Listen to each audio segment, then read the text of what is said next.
presenting by Deep Music.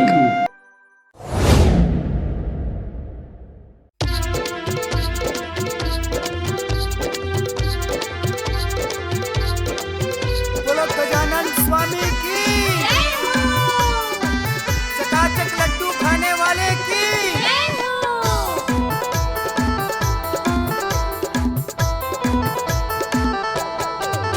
विघ्न हरता दुख हरता गजानन स्वामी, बिगड़ी मोर बना दे हो। विघ्न हरता दुख हरता गजानन स्वामी, बिगड़ी मोर बना दे हो। एक दंत यो दया अनंत है, एक दंत यो दया अनंत है, चार भुज के धारी हो। विघ्न हरता दुख हरता गजानन स्वामी, बिगड़ी मोर बना दे हो। विघ्न हरता दुख हरता गजानन स्वामी, बिगड़ी मोर बना दे हो।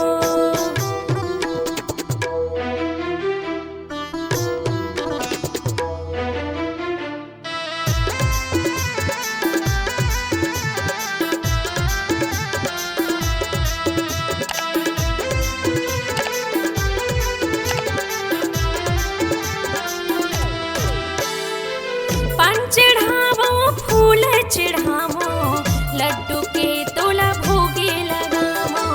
मस्तक माँ प्रभु सिंदूर चढ़ावो, मुसवा तोरी सवारी हो। पान चढ़ावो फूल चढ़ावो, लड्डू के तोला भोगे लगावो। मस्तक माँ प्रभु सिंदूर चढ़ावो, मुसवा तोरे सवारी हो। फूल कास के थाली में मैं हाँ, फूल कास के थाली में मैं हाँ, आरती तोरे उतारो। विघ्न हरता दुख हरता गजानन स्वामी, बिगड़ी मोर बना दे हो। विघ्न हरता दुख हरता गजानन स्वामी, बिगड़ी मोर बना दे हो।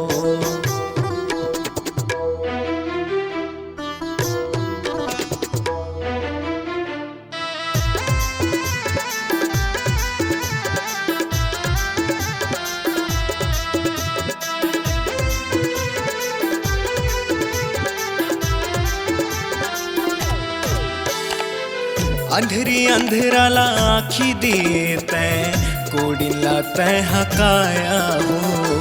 बांझला तह पुत्र देहच, निर्धला तह माया हो। अंधरी अंधरला आँखी देते, कोढ़िला तह काया हो। बांझला तह पुत्र देहच, निर्धला तह माया हो।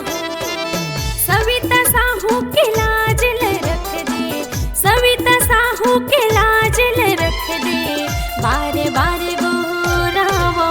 विघ्न हरता दुख हरता गजानन स्वामी, बिगड़ी मोर बना दे हो। विघ्न हरता दुख हरता गजानन स्वामी, बिगड़ी मोर बना दे हो।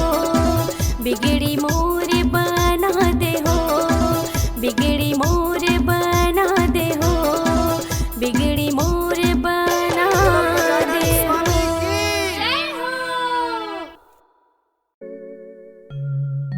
नमस्कार दोस्तों, नए नए छत्तीसगढ़ी गाने सुनने और देखने के लिए हमारे दीप म्यूजिक चैनल को अभी सब्सक्राइब करें और बेल आइकॉन के बटन को क्लिक करें।